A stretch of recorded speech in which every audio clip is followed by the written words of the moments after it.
Tank full करवा लें। आने वाले दिनों में शायद मुल्क में पेट्रोल दस्तयाब ही न हो। पेट्रोलियम डीलर्स ने डीरेगुलेशन की सूरत में पेट्रोल पंप्स बंद करने की धमकी दे दी। पाकिस्तान पेट्रोलियम डीलर्स एसोसिएशन के चेयरमैन अब्दुल समी खान ने कहा है कि डीरेगुलेशन की सूरत में हम पेट्रोल पंप्स बंद करने पर मजबूर हो जाएंगे।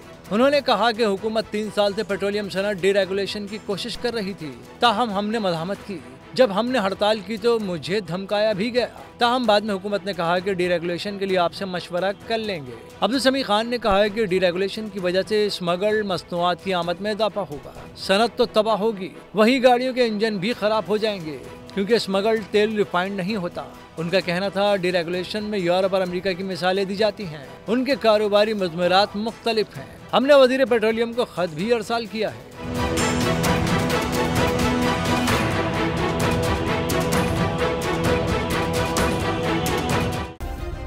सब्सक्राइब करें और बेल दबाएं ताकि कोई खबर रह न जाए।